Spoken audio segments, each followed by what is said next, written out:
네, 감사합니다. 이제 저녁 시간, 또 이 시간에도 이렇게 또 많이 나와 주셔서 감사합니다. 웬만하면 저도 안 나올 것 같은데, 이렇게 잘 나와 주신 우리 성도님들께 감사합니다. 자, 오늘 이제 비주류의 서름을 소명으로라는 제목으로 말씀을 나누도록 하겠습니다. 제가 신학대학원을 다닐 때, 제가 고신이라고 하는 아주 보수적인 신학교를 다녔죠.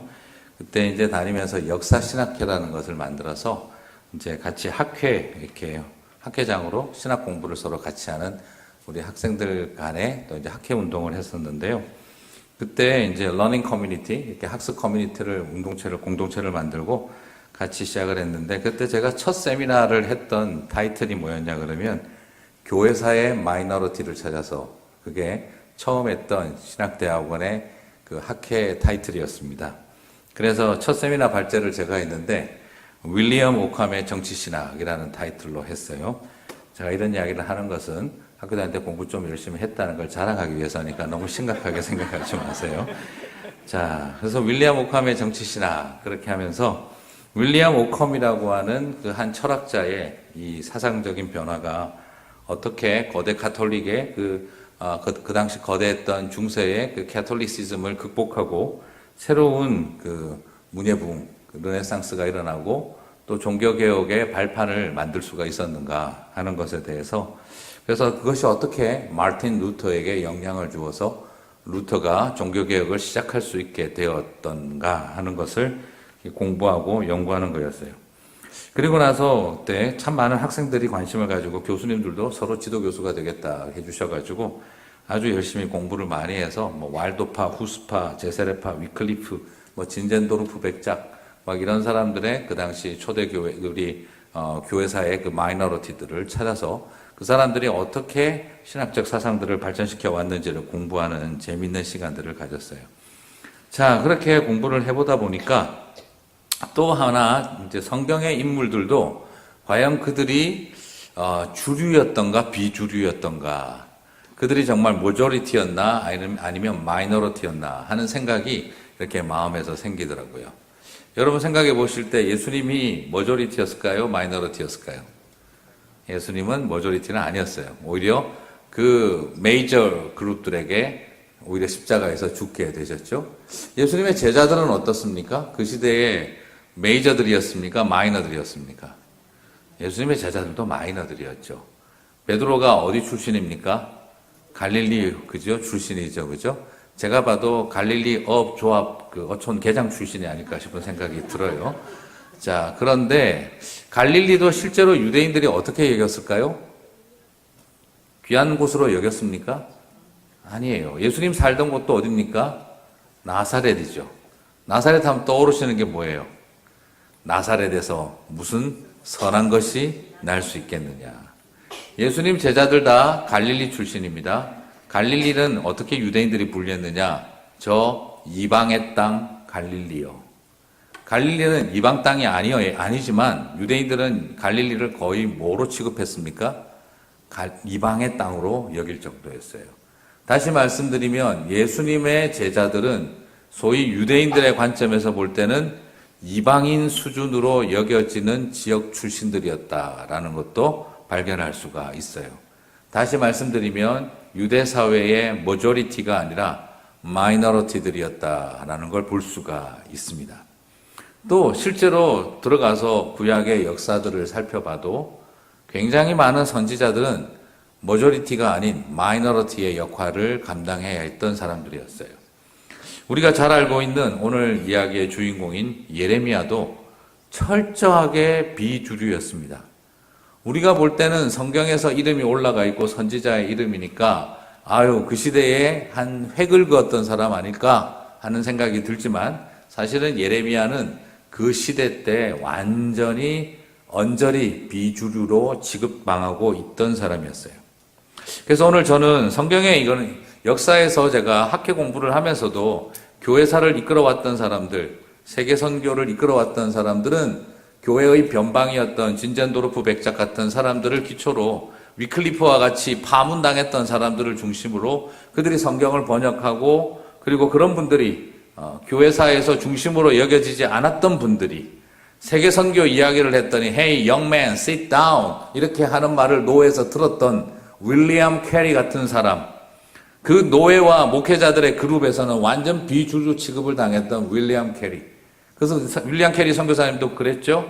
우리가 왜 이방에 선교를 해야 하는지 한참 노예에서 말을 했더니 뒤에 계시던 목사님 한 분이 선배 목사님한테 Hey, young man, sit down, please. 그냥 그렇게 끝나버렸던. 그래서 그 가슴 속에 하나님 마음을 안고 선교지를 향해 나아갔다가 그 다음부터 그 젊은이 young man으로 불렸던 사람, 패스터로 여겨지지도 않았던 그 young man, sit down 해버렸던 그 젊은 사람이 가서 세계 선교를 시작을 하죠. 허드슨 테일러가 내지 선교를 시작할 때도 내지 선교 못해, 아무도 하지 말라고 반대했으나 너 그거 하려면은 후원 끊긴다, 그거 하려면 너 저기 죽어도 좋다는 각서 쓰고 가라, 아무도 찬성해주지 않았지만 그 일을 시작했던 허드슨 테일러를 통해 중국 선교가 시작되어졌죠.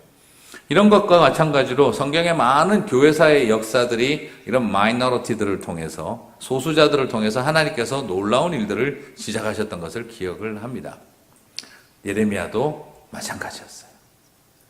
우리가 볼 때 예레미야가 굉장히 대단한 영향력을 가진 사람처럼 보이지만 그 시대에는요, 진짜 수백 명의 제사장 선지자들과 혼자 싸워야 하는 사람이었어요.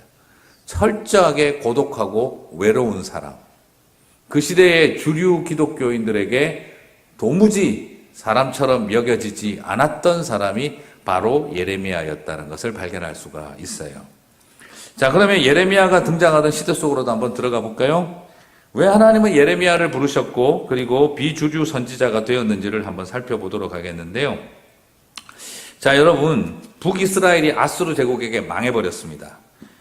자, 북이스라엘은 아수르 제국의 공격에 의해서 망해버렸는데 다행히 히스기야 왕과 이사야 선지자가 있던 남유다는 아수르 제국의 공격으로부터 살아남았어요. 여러분이 이사야서를 읽어보고 또 열왕기서나 역대기서를 읽어보셔서 알지만 그때 북이스라엘은 완전히 망했지만 남유다는 어떻게 됐습니까? 살아남았죠. 이사야 선지자가 있을 때 한센시병 환자가 성문을 여는 소리에 그냥 놀라운 일이 일어나가지고 지네들끼리 아수르 제국 군대 지네들끼리 싸우다가 다 죽어버리고 전쟁이 끝이 났어요. 그런데 그래도 유다는 나중에 결국에는 망하게 돼요. 근데 여러분 여기서 중요한 포인트가 하나 나오는데요. 이때 아수르 제국이 공격해 왔을 때 북이스라엘도 군사적으로 더 강대했던 북이스라엘도 망했는데 남유다가 살아남았어요. 누가 예언한 겁니까? 이사야가 예언했었죠. 그리고 난 다음 예레미야 시대가 됐습니다. 예레미야가 선지자로 등장하던 시대 때 부패하고 타락한 선지자들이 우리는 안 망한다고 자꾸 이야기를 했어요. 번영이 넘치고 그리고 하나님은 유대의 다윗의 등불을 무조건 지킨다. 그런 굉장히 강력한 선지자들이 많았어요. 근데 여러분, 예레미야와 갈등했던 선지자들은 어떤 선지자들이었을까? 단순하게 타락한 선지자, 부패한 선지자 그렇게 말할 수가 없어요. 왜냐? 예레미야랑 가장 갈등을 많이 보인 선지자들, 제사장들이 누구냐 그러면 전부 다 이사야의 제자들이에요. 다시 말씀드리면 정통파 이사야 선지자가 세운 선지학교 졸업생들로 진짜 오리지널 이사야의 직계 제자들이에요. 그 사람들과 누가 싸웠다는 겁니까? 예레미야가 갈등했다는 거예요. 자, 여러분, 이사야는 어떤 사람이죠? 세계 제국으로부터 아수르로부터 예루살렘을 지키는 예언을 했던 사람이에요. 이사야의 제자들은 당연히 어떤 신학적 입장을 가지고 있었습니까? 하나님이 아수르 제국에서 우리들을 지킨 것처럼 저 바벨론으로부터도 우리를 지키신다. 성도들이 들을 때 어떻게 했습니까? 아멘 하겠죠, 그렇죠? 근데 예레미야는 나타나서 뭐라고 말합니까? 뭔 소리 하십니까? 우리는 망했습니다. 하나님은 이스라엘을, 이 예루살렘을 반드시 멸망시킬 것입니다. 이 성전은 파괴될 것이고 하나님의 영이 성전에서 떠나는 것이 보입니다. 여러분, 그런 사람이 있으면 여러분 아멘 나오겠습니까? 조용히 불러서 죽고 싶니? 이렇게 이야기를 하고 싶겠어요. 너 진짜 죽을래? 막 이 말이 나오시겠어요. 솔직히 지금 예레미야가 우리 시대에 나타나면요, 여러분 들을 수 있겠습니까? 예레미야 말 들을 수가 없어요. 오늘 이사야의 제자들은 뭘 외쳤습니까? 그래서 이사야 제자들의 신학을 국가신학이라고 해요. 좀 다르게 표현하면 또 애국신학이라고도 해요. 이 국가주의적인 신학을 가지고 우리는 절대 망하지 않는다. 다윗의 등불은 꺼지지 않는다. 우리는 무조건 승리한다. 이사야가 예언하지 않았느냐? 저 아수르 제국으로부터 우리를 지켜주신다고. 그러므로 바벨론이 쳐들어와도 소용없다. 우리는 무조건 예루살렘은 절대 망하지 않는다. 다윗의 등불은 어떤 일이 있어도 꺼지지 않는다. 그걸 그들은 선포했어요. 그때마다 백성들은 어떻게 했겠습니까? 아멘! 하고 그냥 좋아했던 거죠. 그런데 예레미야 선지자는 말만 나오면 뭐라고 합니까? 하나님에게 예언을 받지도 않고 하나님이 주신 말씀도 없는 저 거짓 선지자들의 말을 듣지 말라. 여호와 하나님이 말씀하시기를 계속 이렇게 이야기를 하는 거예요. 여러분 이런 말을 듣고 있을 때 여러분 예레미야는 어떻게 취급을 당했겠습니까? 반국가적 인물, 매국노 취급을 받았었어요.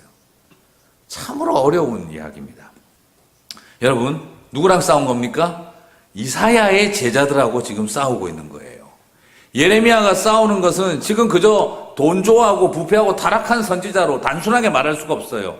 오히려 정말 이사야의 직계 제자들하고 갈등이 있는 겁니다. 자, 그럼 왜 그렇게 이사야의 제자들이 예레미야 말을 안 들으려고 했는가? 아니, 그래도 같은 선지자들끼리, 죄송합니다. 같은 동종 업종에 있는 사람들끼리 왜 그렇게 서로 갈등이 심했을까요? 오늘 본문 1절을 같이 한번 보실까요? 오늘 본문 1절을 보시면 예레미야가 어디 출신이라고 되어 있는지를 주의 깊게 보셔야 됩니다. 같이 한번 읽어보겠습니다. 베냐민 땅 아나돗의 제사장들 중 hil기야의 아들 예레미야의 말이니라. 여러분 오늘 본문 29장 1절에 보면 베냐민 땅 아나돗의 제사장들 중 hil기야의 아들 예레미야의 말이니라. 오늘 여기서 굉장히 이게 중요한데요. 우리가 볼 때는 이게 뭐가 중요하지? 이게 뭐가 그렇게 중요할까 싶은데 유대인들에게 있어서는 이거 굉장히 심각한 이야기입니다. 왜요? 아나돗의 제사장이라고 나와 있기 때문이에요. 자, 왜 그러냐? 여러분 이걸 이해하려면 지금 다윗 시대로 돌아가야 됩니다. 다윗 시대로 한번 잠시 여행을 가보겠습니다. 다윗 시대 때 대제사장이 몇 명이 있었을까요? 당연히 한 명 아닐까? 2명 있었어요. 다윗을 도왔던 제사장들이 2명이 있었어요. 첫 번째가 누구냐 그러면 사독 대제사장이 있었고, 두 번째는 아비아달이라고 합니다. 아비아달. 한번 따라해 보시겠습니까? 사독, 아비아달. 여러분, 최소한 다윗 시대 때에는 대제사장급이 2명 있었다는 걸 기억하셔야 돼요. 사독과 아비아달이에요. 자, 그래서 사무엘하를 읽어보면 제일 많이 나오는 표현 중에 하나가 사독과 아비아달이 이 말이 굉장히 많이 나옵니다. 사독과 아비아달 두 제사장이 함께, 이 표현이 굉장히 많이 나와요. 이 두 사람은 어떤 일을 한 사람들이냐? 이 두 사람이 바로 목숨을 걸고 언약궤를 메고 예루살렘에 들어왔던 분들이에요. 그 언약궤에 손을 대면 사람들이 죽는다고 할 때 그 언약궤를 예루살렘에 가지고 들어오기 위해서 사무엘 선지자 시대 때 엘리 제사장의 두 아들들이 빼앗겨버린 그 언약궤를 블레셋에서 가지고 들어올 때 그때 그 언약궤를 메고 들어왔던 사람들이 바로 사독과 아비아달입니다. 어떤 제사장이죠? 다윗을 위해서는 목숨을 던진 제사장들이었어요. 그리고 어떤 일을 또 했느냐? 여러분 아비아달은 어떤 사람인지 혹시 기억나십니까? 다윗에게 엄청난 일을 해줬던 사람이에요. 다윗이 누구예요? 그 사울 왕에게 쫓겨서 도망갈 때 바로 이 아비아달이 있는 제사장들 집에 가서 거기에 가서 진설병에 있는 떡상에 있는 떡을 먹었죠. 마른 떡을. 그리고 그걸 가고 난 다음 어떻게 됐습니까? 사울이 사람을 보내어서 거기 있는 제사장들을 다 죽여버렸어요. 그때 유일하게 살아남은 생존자가 누구냐? 아비아달이에요. 알고 계시죠? 지금 다 성경 다 읽고 계실 거라고 저도 믿어요. 그죠? 그래서 그때 도망쳐 올 때 뭘 들고 옵니까? 우림과 둠밈을 들고 오고 그래가지고 에봇을 들고 와서 하나님 앞에 기도할 때 예언받는 일을 하도록 도와준 사람이 누구였느냐? 아비아달이에요. 다윗 때문에 모든 제사장들이 죽고 유일하게 살아남은 생존자가 아비아달이었어요. 그리고 다윗이 아들 압살롬에게 쫓겨서 탈출할 때도 후세를 도와서 다윗을 살리는 일에 목숨을 걸었던 사람들이 또 사독과 아비아달이에요. 야, 대단합니다. 그래서 사무엘서에는 두 명의 친구들이 있어요. 하나는 바로 다윗과 요나단, 정치인들 중에, 평신도들 중에. 그리고 성전에는 제사장들 중에 친구들이 있었는데 그게 바로 사독과 아비아달이에요.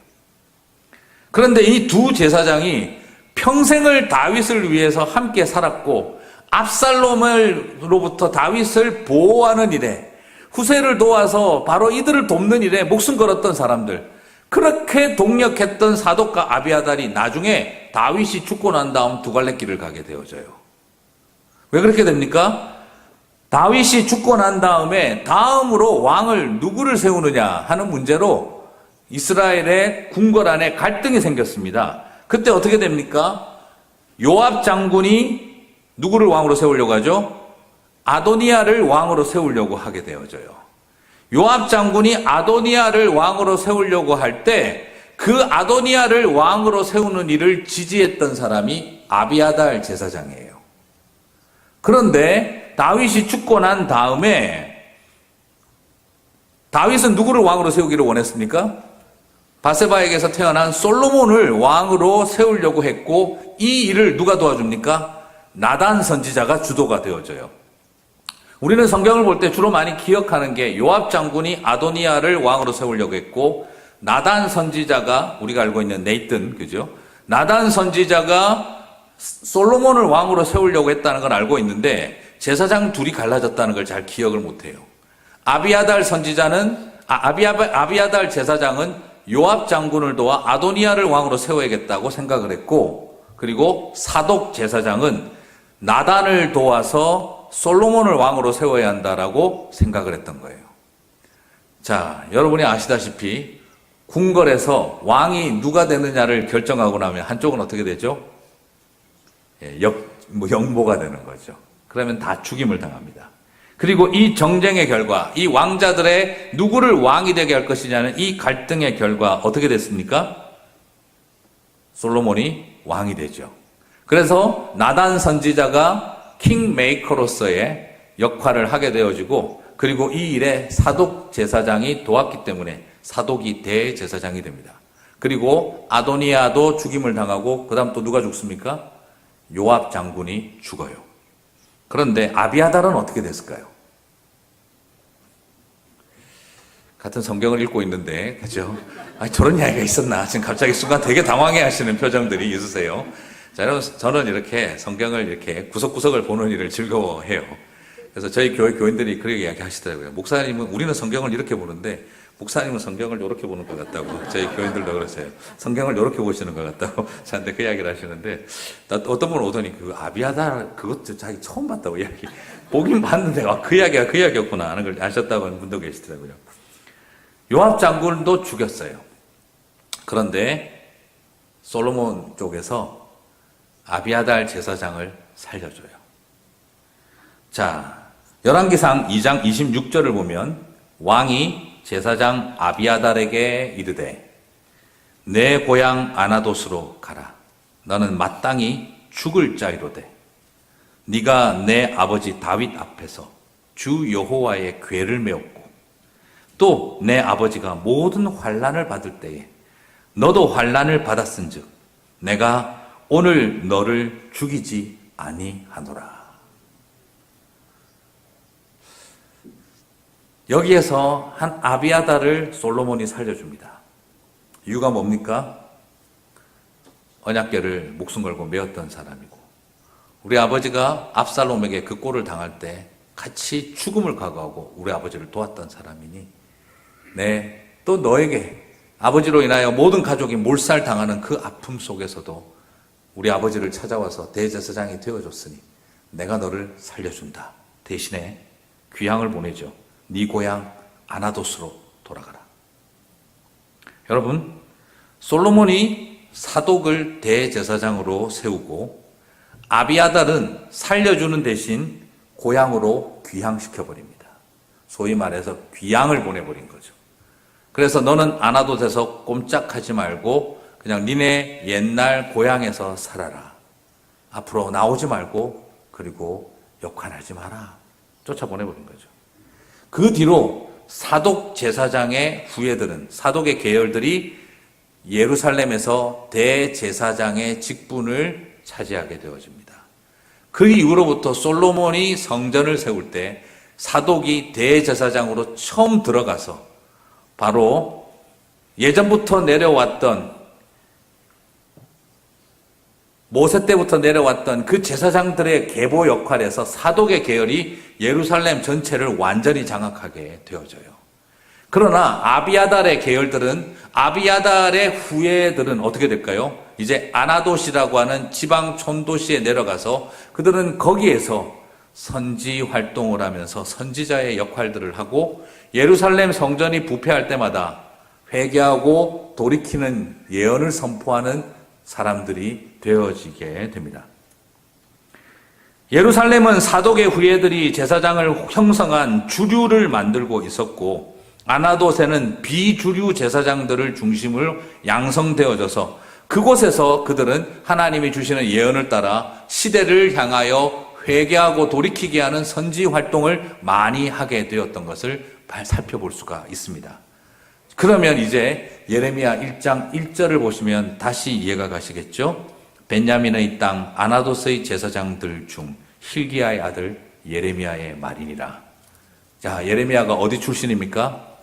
아나돗 출신입니다. 무슨 뜻입니까? 바로 아비아달의 후예라는 거예요. 그러면 그 당시 예루살렘을 장악하고 있던 제사장과 선지자들은 주로 어디 출신이겠습니까? 사독 계열들인 거예요. 그 시대도 계파 싸움이 있었군요. 네, 그 동네도 좀 계파 싸움이 있었습니다. 바로 사독의 계열들은 예루살렘을 중심으로 해서 그들은 다윗의 등불은 꺼지지 않고 예루살렘은 영원하다. 중앙성전주의를 굉장히 강력하게 주장하면서 다른 것들은 다 저리 가. 오로지 모든 신앙의 핵심은 예루살렘이 책임진다 하는 그런 신학적인 풍토를 만들어 놓고 있었어요. 반면에 아나돗은 어떤 곳입니까? 사독의 계열에게 목숨만 겨우 살려 쫓겨난 아비아달의 후예들이 지방에서 또 다른 신앙 운동을 펼치고 있었던 사람들이에요. 그러니까 지금 아나돗 출신의 예레미야가 올라와서 이 성전은 무너질 것이고 이 성전에서 하나님의 영광이 떠날 것이고 이 성전에 바벨론의 군대들이 와서 다 쓸어버릴 거라고 이야기를 하니 하나님의 말씀이든 뭐든 지금 가릴 것 없이 뭐가 지금 빈정이 상한 겁니까? 감히 비주류 아나돗 출신이 우리한테 와가지고 말이야. 지금 이래라 저래라 하다니 이럴 수가 있는 거야? 야, 지금 아비아달의 계열들 아니야, 저거 지금. 응? 우리는 사독의 후예들이야. 정통파 이사야의 제자들이야. 우리야말로 진짜 주류들이야. 예루살렘 성전을 지키는 사람들이야. 그런데 어디 지방에서 올라온 저 아나돗 출신이 우리를 향해서 이럴 수가 있는 거야. 라는 그런 지금 도전을 하게 앞에 서버린 거죠. 여러분, 이게 어떤 게 보입니까? 이 자존심과 주류의식은요, 무서운 이데올로기가 될 수 있는 거예요. 하나님의 말씀이 뭐라고 말해도 귀를 틀어막아 버린 겁니다. 이게 지금 하나님의 말씀일까 아닐까 그게 중요한 게 아니라 뭐가 중요한 거죠? 너 어디 출신이니? 너 어느 지방 출신이니? 너의 스승이 누구고 너의 계보가 어떻게 되니? 그걸 지금 더 따져버리는 상태에 들어가 버린 거예요. 이거 정말 열심히 따진 데가 어딘지 아십니까? 제가 다닌 고신입니다. 우리 굉장한 장자의식을 가지고 있습니다. 한국 교회가 다 썩었을 때 우리는 목숨 걸고 신사참배를 거절했다. 저희 신학교 들어갔었을 때 제일 많이 들었던 게 그거예요. 우리 교단은 순교자의 피를 가지고. 장난 아니었습니다. 사람의 마음속에 굉장히 어려운 것이 뭐냐 그러면 내 자존심, 우리 교단의 자부심 막 이런 것들 너무 따지다 보면 어떻게 돼버릴까요? 하나님이 정말 뭘 원하시는지를 듣지 못하는 거예요. 오늘 바로 이런 자리에서 서 있었던 사람들이 바로 오늘 이 예레미야와 사독 계열의 선지자들과 제사장들의 갈등이었습니다. 오늘 이 사건이 우리들에게 보여주는 귀중한 영적인 도전은 뭘까요? 하나님의 나라 일을 하면서도, 하나님의 성전의 일을 하면서도 우리가 어디에 사로잡힐 수 있다는 겁니까? 누가 주류냐 비주류냐, 누가 더 정통파냐 누가 더 덜 정통파냐, 하나님이 뭘 원하시는가에 귀를 기울이지 않고, 우리 교단이 제일 큰데, 또 한국 가면 또 장난 아니에요. 총신이 제일 크다, 장신이 제일 크다, 그죠? 합동이 크다, 통합이 크다. 합동이나 통합이나 똑같은 말인데 왜 그걸 다르게 해가지고 교단이 둘로 나눠졌는지 저도 잘 이해가 안 가고요. 그러면서 서로가 누가 더 장자교회다, 장자교회다. 아유, 난 아무리 봐도 이스라엘의 장자들이 다 잘못됐던데. 너무 또 놀라지 마십시오. 저도 큰아들입니다. 네. 성경에 보면 큰아들들 제대로 한 걸 본 적이 없어요. 그죠? 아담도, 첫째 아담 문제가 많았고, 그 다음에 가인도 골치 아팠고, 네.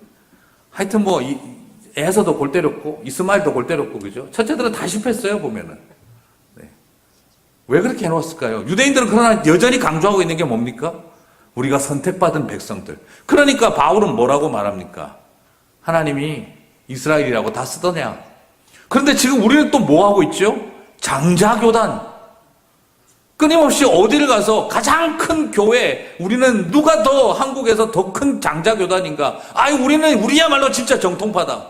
서로가 정통파, 우리야말로 진짜. 그러느라고 뭘 놓치고 있는 걸까요?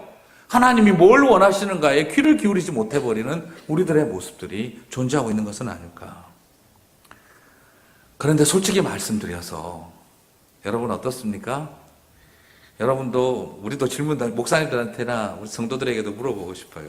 예루살렘 성전에서 제사장 하시고 싶으세요? 아나돗에서 제사장 하고 싶으세요? 기왕 다니는 교회, 예루살렘 교회 다니고 싶으세요? 아나돗 교회 다니고 싶으세요? 기왕 장로, 권사, 집사 하는 거, 아나돗 교회 가서 장로하시고 싶으세요? 아니면은 예루살렘 성전에 가서 장로하고 싶으시겠어요? 우리 모두가 다 인간적인 연약함이 있어요. 사람의 마음속에 끊임없이 남아있는, 그냥 기왕 뭔가 한번 잘 해보고 싶은 인간적인 마음. 어쩌면 이런 형태의 분류가 우리 안에 있습니다. 우리가 어렸을 때 보았던 시골쥐와 서울쥐 같은 그런 느낌이 나는 상태. 기왕 우리도 서울쥐 됐으면 좋겠다 하는 그런 마음이 우리의 마음속에 끊임없이 남아있어요. 너무나 답답한 것은 하나님께서 유대라고 하는 나라가 망할 때 하나님은 주류 예루살렘 출신들에게 그들을 통해서 하나님의 메시지를 외치게 한 게 아니라 오히려 비주류 예루살렘이 아닌 아나돗 출신인 예레미야에게 그 시대를 향한 하나님의 말씀을 증거하게 하셨다는 것은 여러 생각을 하게 합니다. 회개하라, 돌이켜라 라고 말하는 사람과 잘 될 거다, 우리는 승리한다 하는 말을 하는 사람들 중에 누구 말을 더 듣고 싶겠습니까? 그러나 오늘 하나님은 가짜 축복의 이야기를 전하는 것보다 가슴 아프고 힘들지만 진실 앞에 서게 하는 하나님의 사람들의 메시지를 외치게 하셨다는 거예요. 승리와 번영을 노래하고 싶은 그런 시대에, 우리는 노매로와 잘 될 거다라고 말하고 싶은 그런 시대에 하나님 앞에 회개하고 돌이키지 아니하면 안 됩니다 하는 메시지를 증거하게 하셨다는 거예요. 여러분, 사실 오늘 읽었던 내용은요, 사실 이제는 벌써 이제 유대가 망한 상황이에요. 유다가 이제 망한 상황입니다. 주류 제사장과 선지자들은요, 나라가 망했는데도 여전히 말하고 있습니다. 우리가 비록 망했지만 다시 하나님이 금방 회복시키신다. 대표적인 사독 계열의 선지자인 하나냐, 예루살렘 출신인 그 하나냐는 뭐라고 말을 했냐 그러면 말 정말 잘했어요. 예레미야 28장 2절 3절 10절과 11절을 보면은요, 주류 선지자 하나냐는 듣지도 않은 하나님의 말씀을 은혜롭게 전합니다. 참 신기하죠. 듣지도 않은 하나님의 말씀을 은혜롭게 전한다. 네, 이럴 수 있다는 거예요, 문제는. 여러분이 분별력을 가지셔야 되는 게, 하나님께로부터 오지도 않은 설교가 너무 은혜로울 수 있다는 거예요. 얼마나 잘했는지 예레미야도 아멘 했어요. 헷갈려가지고 순간. 저렇게 됐으면 좋겠다 싶을 정도로. 뭐라고 했느냐? 만군의 여호와 이스라엘 하나님이 이같이 일러 말씀하시기를, 내가 일러 말씀하시기를, 말도 안 하셨는데. 여러분 가끔씩 하나님 그럴 때 있어요. 주님께서 말씀하시기를. 그러니까 나 안 그랬는데. 지금 그런 상황인데 지금 하나님은 그렇게 말하고 있어요. 일러 말씀하시기를, 내가 바벨론의 왕의 멍에를 꺾었느니라. 시퍼렇게 살아있는데 바벨론의 왕의 멍에를 꺾었느니라. 내가 바벨론의 왕 느부갓네살이 이곳에서 빼앗아 바벨론으로 옮겨간 여호와의 성전 모든 기구를 2년 안에 다시 이곳으로 되돌려 오리라. 선지자 하나냐가 선지자 예레미야의 목에서 멍에를 빼앗아 꺾고 모든 백성 앞에서 하나냐가 말하여 이르되, 여호와께서 이같이 말씀하시느니라. 내가 2년 안에 모든 민족의 목에서 바벨론의 왕 느부갓네살의 멍에를 이와 같이 꺾어버리라 하매 선지자 예레미야가 자기의 길을 가니라. 여러분 지금 무슨 말입니까? 나라가 망했어요. 지금 벌써 유다는. 그런데 선지자 하나냐는 나와가지고 뭐라고 합니까? 하나님이 나에게 말씀하시기를 2년 안에 성전은 회복될 것이고 우리의 성전에서 빼앗아간 모든 성전 기구를 다 되돌려 놓게 하신다라고 나에게 말씀하셨다. 사람들 어땠을까요? 아멘 했겠죠. 이 얼마나 기쁜 소식입니까? 나라가 지금 망해 있는 지경에도 여전히 주류 제사장과 선지자들은 2년 안에 모든 것이 회복된다라고 말합니다. 듣지도 않은 하나님의 말씀을 빙자하여 자기 논리를 선포하고 있습니다. 예레미야도 헷갈릴 정도였습니다. 그런데 선지자 예레미야가, 하나님 진짜입니까? 하나냐가 한 말이 진짜입니까? 저도 그렇게 됐으면 좋겠습니다. 제발 2년 안에 회복됐으면 좋겠습니다. 근데 하나님께서 말씀하십니다. 오늘 읽었던 본문 29장 4절에서 10절입니다. 만군의 여호와 이스라엘 하나님께서 예루살렘에서 바벨론으로 사로잡혀가게 한 모든 포로에게 이와 같이 말씀하시니라. 너희는 집을 짓고 거기 거하며 전원을 만들고 그 열매를 맺으라. 무슨 뜻이죠? 2년 안에 돌아올 생각하지 말고 포로로 잡혀간 바벨론 땅에서 살아남을 준비해라. 너희는 집을 짓고 거기에 살며 텃밭을 만들고 그 열매를 먹으라. 아내를 맞이하여 자녀를 낳으며 너희 아들로 아내를 취하며 너희 딸로 남편을 맞아 그들로 자녀를 생산하게 하고 너희로 거기서 번성하게 세잔하지 않게 하라. 계속해서 말합니다. 그리고 7절은 더 말합니다. 너희는 내가 사로잡혀가게 한 그 성읍에서 그들의 평안을 위하여 기도하라. 뭘 위해서 기도하라고요? 우리를 멸망시킨 민족의 원수인 바벨론의 평화를 위해서 기도해 주라는 거예요. 만군의 여호와 이스라엘 하나님께서 이같이 말하노라. 너희 중에 있는 선지자들에게와 점쟁이에게 미혹되지 말고. 뭐라고 말해버린 겁니까? 예레미야가 지금 예루살렘 출신들을 향해 점쟁이라고 말하고 있는 거예요. 예수님의 이름 팔아, 하나님 이름 팔아 점치는 인간들 말 듣지 말고, 내가 그들을 보내지 아니하였어도 그들이 내 이름으로 거짓을 예언함이라. 여호와께서 이와 같이 말씀하시니라. 바벨론에서 70년이 차면, 2년이 아니라 70년이 차면, 70년이 차면 내가 너희를 권고하고 이곳으로 돌아오게 하리라. 70년 동안 두 세대가 지나갈 동안 자식들 시집 장가 보내고 자녀 낳으며 쇠잔해지지 말고 그 땅에서 살아남아라. 여러분 이 말을 들었고 솔직히 아멘 나오겠습니까? 하나냐는 2년만 있으면 너네들 다 돌아온다라고 이야기를 했는데 선지자 예레미야는 70년을 참으라고 이야기를 합니다. 솔직히 누구 말을 듣고 싶겠습니까? 네, 쉽지 않습니다. 예레미야 말 듣는 게. 근데 오늘 저는 왜 이야기를 여러분하고 같이 나누고 싶으냐 그러면요, 하나님의 사람들이 정말 말씀 앞에, 하나님 앞에 진실해야 한다는 겁니다. 사람들에게 듣기 좋은 말을 해주기 위해서 감언이설을 들려주는 사람들이 아니라 아프고 힘들지만 진정한 살아있는 하나님의 말씀을 전해주는 일을 포기해서는 안 된다는 것입니다. 그런데 여러분 이 말의 뜻이 원망하고 저주하는 말이 아니에요. 예레미야가 오늘 하는 이 말은 무슨 뜻일까요? 원망하고 저주하는 말이 아니에요. 우리에게 그냥 막 죽을 고통을 주는 말이 아니에요. 오히려 뭘까요? 어차피 70년 여러분은 벗어날 수 없습니다. 바벨론 땅에서. 그러나 살아남으십시오. 살아남아야 합니다. 70년이라는 세월 길지만 길지 않습니다. 바벨론이라는 제국이 70년 만에 망한다는 거 상상도 할 수 없습니다. 그러나 반드시 하나님은 그 약속을 이루시니까 살아남으십시오. 자식들 데리고 살아남으십시오. 그 땅에 집을 짓고 텃밭을 일구고 전원을 꾸미면서 살아남으십시오. 그리고 70년 뒤에 우리는 다시 약속의 땅으로 반드시 돌아올 수 있을 겁니다. 오히려 예레미야의 마음속에 들려오는 메시지는 살아남아라 내 백성들아 이 말인 것입니다. 그냥 막연하게 너네들 죄를 지었으니까 벌받아야 돼 이 말을 말하고 있는 게 아니에요.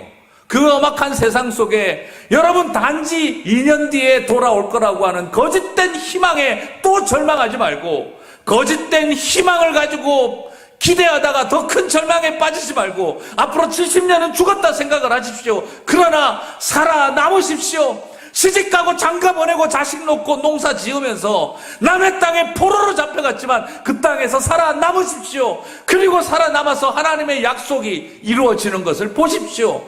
여러분은 보지 못한다 할지라도 여러분의 자녀들이 볼 것입니다. 여러분의 손자들이 손녀들이 볼 날이 올 겁니다. 그러므로 70년 살아남으십시오. 살아남아 하나님의 약속을 이루시는 것을 보십시오. 그게 오늘 예레미야가 그가 외치고 싶었던 메시지였다는 것을 발견하게 되어집니다. 사랑하는 성도 여러분, 저는 이 땅을 살아가면서 하나님의 백성들에게 주님은 지금 그것을 우리들에게 도전하고 계시는 줄 믿습니다. 여러분, 세상의 거대한 힘에 휘둘리고 찢기고 살아가지 마시기 바랍니다. 그리고 그냥 막연하게 주님이 내년에 오시겠지, 한 2년 뒤면 주님이 이 땅을 회복할 날이 오겠지, 자꾸 그런 말에 현혹되지 마세요. 그러니까 이단들이 설치고 있는 거 아니겠습니까? 그러니까 다가올 미래를 대비하라고 돈 다 들고 와서 종말을 대비하라고 거짓된 가르침들이 일어나는 거 아니겠습니까?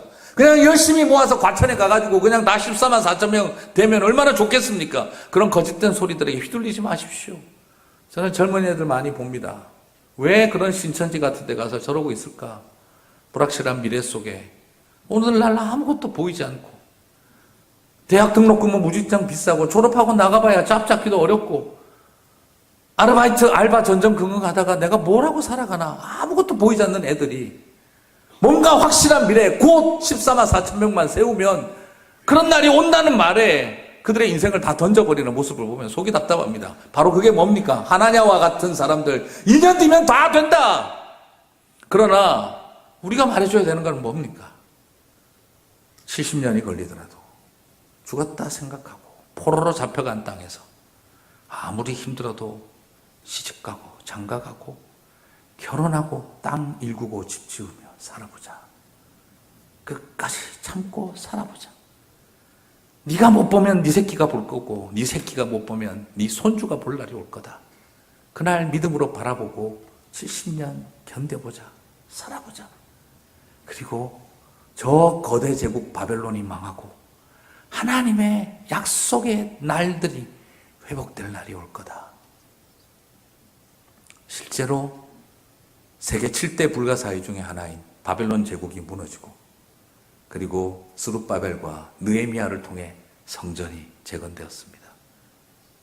하나님의 약속은 반드시 이루십니다. 저와 여러분에게 지금 당장 이 땅을 살아가면서 얼마나 힘듭니까? 때로는 우리가 살아가며 나도 예루살렘 가서 한 자리 하고 싶은 마음 왜 없겠습니까? 저도 가끔씩 솔직히 그러고 싶어요. 저희 동네도 LA에 있지만 목사님 차 타고 30분이라고 이야기하셨지만 사실은 말씀드렸죠. 네, 그 트래픽 없을 때 그것도 일요일 새벽에 주일날 밟으면 30분이고요. 한 80마일 밟으면 30분이고 보통은 사실은 40분 45분 걸리고요. 트래픽 걸렸다면 1시간 30분 45분입니다.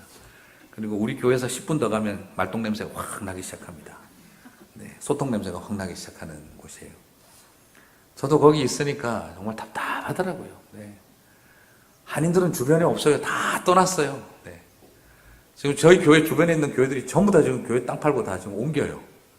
예. 우리 장로님들하고 고민이 됩니다. 이거 어떡하지? 우리도 지금 떠나야 됩니까? 여기 있어야 합니까? 저도 잘 모르겠어요. 그리고 가끔씩 서울에 있는 친구들이 와가지고 뭐 한국교회 요즘 막 이런저런 이야기 듣고 있으면 괜히 부럽기도 하고 괜히 나도 서울 가면 엄청 잘 나갈 것 같고 내가 서울 가면 그냥 뭐 다 죽었어 막 그럴 것 같은 그런 생각도 들고요. 막 인간적으로 막 그런 생각 들어요. 네. 어떤 때는 솔직히 말씀드리면 쪽팔리지만 죄송합니다. 제가 구글에 괜히 송병주 목사 쳐가지고 몇 개나 뜨는지 보고 그리고 또 괜히 또 신학교 동기 이름 쳐보고 몇 개나 뜨는지 보고 이게 정말 우리가 아무리가 뭐 미국에 있어도 그죠? 어때요? 여러분 미국의 수도에 계시지만 뭐 한국 교회에서 누가 알아줍니까? 솔직히 왠지 그런 느낌 있잖아요. 저도 LA에 있지만 뭐 누가 괜히 또 막 그래요. 오면은 정말 황당한 게 제가 정말 웃겼던 게 뭐냐면 그냥 뭐 한국에서 연예인들하고 뭐 왔다 그러면 그 교포 위문 공연 뭐 이렇게 해요. 왜 우리는 항상 위문 대상일까? 내가 지금 군대에 와 있나? 그 사람이 왔다 그러면은 교포 위문 공연을 해요. 네. 저는 너무 이게 좀 충격적이었어요. 그리고 한국에서 뭐 좀 찬양 팀들만 왔다 그러면 이번에 어떻게 왔냐 그러니까 이민교회 예배를 회복시키기 위해서. 우리 예배가 언제 죽었다고 얘들은 맨날 왜 우리를 회복시켜주러 오지? 왜 이민자들은 항상 연예인들이 와도 위문 공연하고 찬양팀이 와도 예배 회복을 시켜주겠다 그러고 우리 나름 잘 드리고 있는데 왜 우리는 맨날 한국교회가 와서 회복시켜줘야 될까?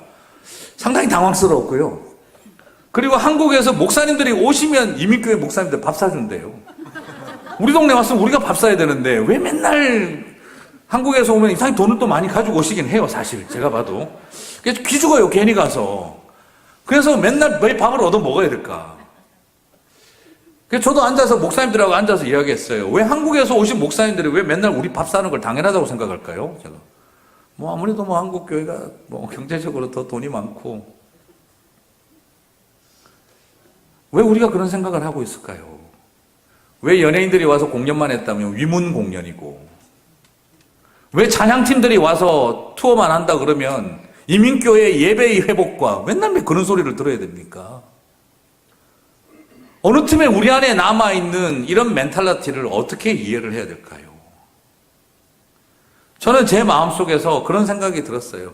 아니 솔직히 제 마음속에 저도 그렇더라고요. 그냥 왜 이렇게 모르게 갇혀버린 이런 생각들 속에 있을까? 하나님 나를 여기 부르셨는데 그리고 내가 이 일들을 내가 감당하는 일이 내 사명인데 안아도 주시면 어떻고 예루살렘 중심이면 어떻다고 그때 그들의 모습이나 지금 우리의 모습이 뭐가 이렇게 다르진 않을까? 다시 하나님 앞에 제 마음을 돌아보게 되어집니다. 사랑하는 성도 여러분, 오히려 저는 이제 우리가 말해줄 수 있는 때가 왔다고 생각을 해요. 마이너리티로 살아가는 삶의 이야기. 그러나 그 속에서도 우리는 하나님 나라의 백성의 가치를 잃어버리지 않고 살아갈 수 있는 위로와 담대함이 있는 것. 그래서 이 시대가 어두워져 간다고 해서 절망하고 좌절하는 것이 아니라 살아남으라. 자식들 시집 장가 보내고 땅 일구어가며 살아남아라. 70년 뒤에 반드시 하나님의 언약의 날이 회복된다. 그날 바라보고 살아남아라. 저는 이것이 우리 모두에게 주는 위로이고 힘이라고 저는 믿습니다. 예레미야가 외쳤던 이 메시지 정말 처절했습니다. 저는 사실은 오늘 이 장면 보다가 뭐가 떠올랐냐 그러면 옛날 여명의 눈동자가 떠오르더라고요. 드라마. 거기에 그 대치하고 여우기가 그 철조망에서 그 마지막 키스하던 장면. 저 정말 제 인생에서 가장 남는 최고의 키스 장면이라고 저는 생각해요. 그때 대치가 뭐라고 합니까? 정신대로 끌려와 있는 그 여우기에게 뭐라고 말합니까? 괜찮아. 어떡하든지 살아남아. 살아야 돼. 네가 어떻게 몸이 찢기고 더럽혀지더라도 살아남아. 그래서 우리 다시 만나자. 그러면서 철조망을 사이에 두고 키스하고 떠나갈 때 저는 그 장면이 참 머릿속에 남더라고요. 어쩌면 지금 예레미야가 말하고 있는 게 뭐겠습니까? 나라 망해서 이방 땅에 끌려가고 그곳에서 노예 취급당하고 이스라엘 사람들아 너네들은 노래하는 거 좋아한다며 성전에서 부르던 노래 한번 불러봐라. 그래서 그들이 술 파티를 벌리고 놀고 있는 자리에서 찬양을 불러야 했던 처절한 신세가 되었죠. 그래서 그들은 바벨론 강가에 앉아서 요단강을 그리워하면서 언젠가 돌아갈 날이 있지 않겠나 하고 그리워하며 노래 불렀던 사람들이 되었지요. 그런데 예레미야는 뭐라고 말하고 있습니까? 반드시 하나님의 회복의 날이 온다. 살아남으라. 살아남으라. 오늘 그것이 저와 여러분에게 주시는 저는 위로인 줄 믿습니다. 하나님은 저에게도 그런 마음 주시더라고요. 저는 고통을 피하게 만드는 게 능력인 줄 알았거든요. 근데 고통을 살아남게 만드는 게 능력이더라고요. 저도 정말 우리 어른들도 다 아시잖아요. 우리 집사님들도 제가 이야기 나눠보니까 그 이야기 하시더라고요. 목사님 죽고 싶을 때 많았습니다. 그래도 살아야지요. 살아남아야지요. 교회 권사님 한 분이 그 이야기 하시더라고요.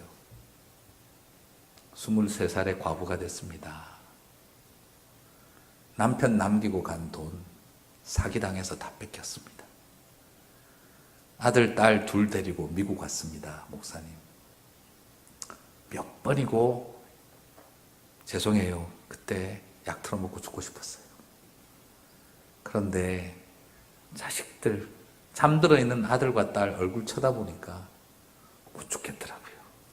살아남아야지. 살아야지. 그 생각만 했어요. 사람들이 그런 이야기를 합니다. 제 여동생도 그 이야기를 하더라고요. 혼자 돼서 힘들게 살잖아요. 어떻게 사냐? 그러니까 오빠 아들내미 하나 있는 게 살아가야 할 이유가 되래 그러더라고요. 가끔씩 사람들이 질문합니다. 목사님 내 생의 이유와 목적을 모르겠습니다. 그러면 해주는 말이 있어요. 사랑하는 사람이 생기십시오. 사랑하는 사람이 있으면 살아야 할 이유를 알게 됩니다. 사랑하는 사람이 없어지면 살아야 할 이유가 찾기가 어렵습니다. 사랑하는 사람이 있었으면 좋겠네요. 그러면 살 이유가 생깁니다. 그런데 사람은 한계가 있지 않습니까? 정말 사랑하는 하나님이 있으시면 좋겠습니다. 그러면 어떤 상황에서도 살아야 할 이유를 찾으실 겁니다. 세상을 살아가며 우리가 그런 싸움들을 합니다. 저희 아버지도 그러면서 살아갈 이유를 찾으셨어요. 예수를 믿고 난 다음 저희 가정에 삶의 변화가 왔습니다. 정말 다 망했어요. 다 망하고 한 지붕 네 가족 생활을 시작을 했어요. 슬레이트 지붕에. 그리고 그 당시에 무슨 연탄 아궁이도 없을 때인데 이제 워낙 망하다 보니까 해운대 달동네에 올라가서 거기 그 연탄 아궁이 집에 하나 겨우새를 얻어서 온 가족이 누웠어요. 저희 아버님이 허리가 48인치세요. 저는 가능성 속에 항상 살고 있습니다. 그런 아버지, 또 어머니도 키가 168, 그 당시 여성 크신 편이죠. 여동생들도 둘이가 있는데 다 168, 164예요. 애들이 다 커요. 저도 뭐 작은 덩치가 아니고, 예. 그런 우리 목사님에 비해서 큰형님이라고 해주시지만 저는 찐형님. 네. 우리 목사님들이 말만 하면 요즘 우리 교회 오시는 목사님들이 마른 막대기 같은 날을 사용하셔서 정말 저도 그 말 하고 싶어요. 살찐 막대기 같은 날을 저는 그거밖에 안 되니까 제가 정말. 그런데 그런 5 가족이 방에 들어가니까 그냥 방 하나, 그냥 그 다락방 하나 겨우새 얻어가지고 밑에서 3명의 어머니와 딸, 여동생들이 자고 아버지하고 자고 다락방에서 잤어요.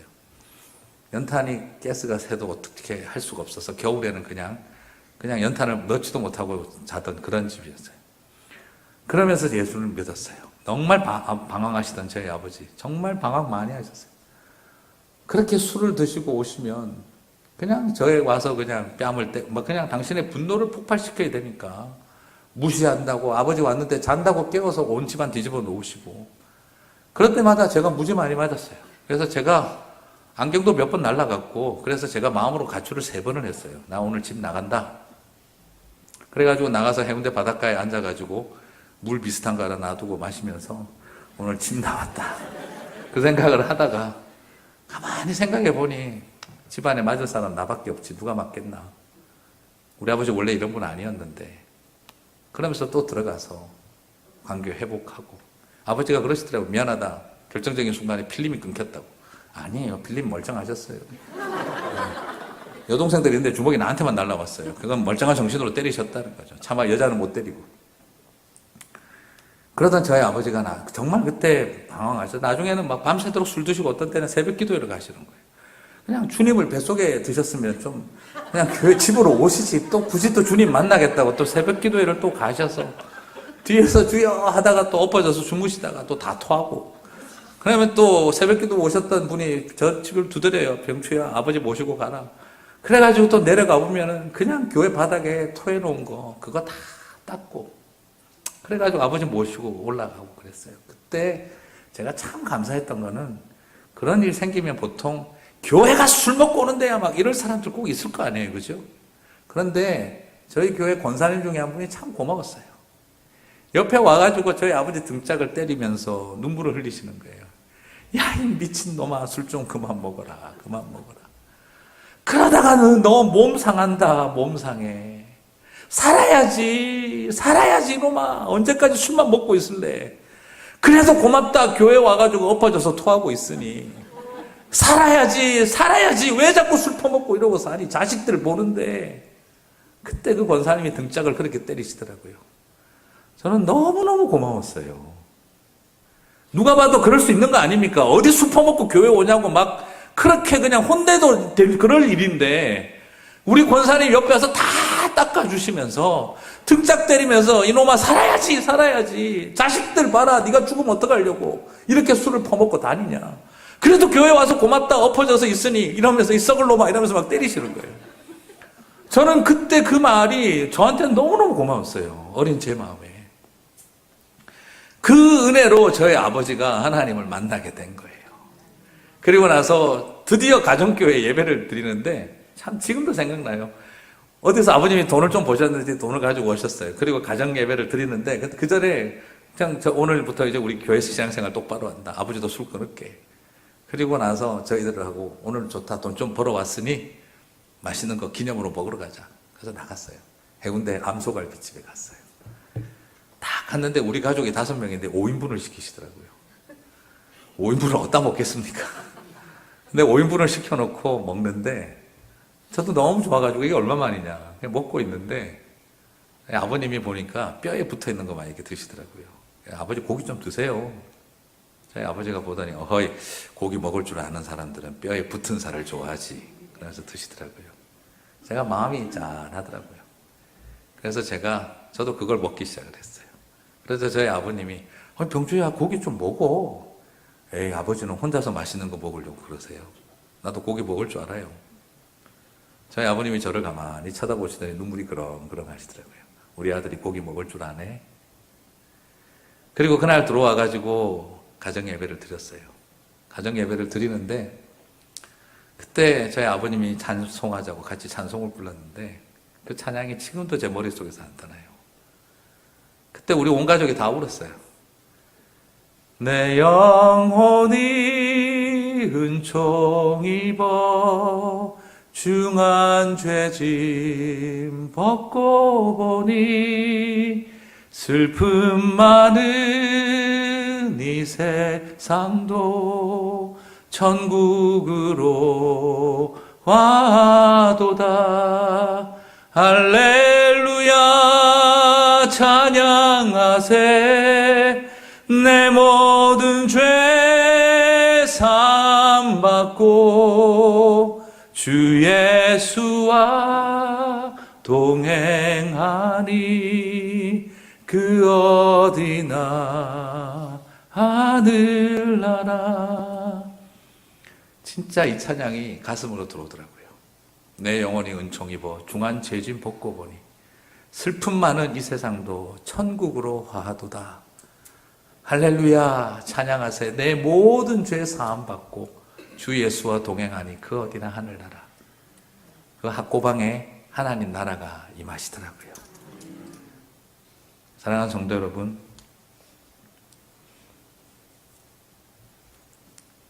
우리 그때 그 권사님 해주셨던 말, 썩을 놈아 그래도 살아야지.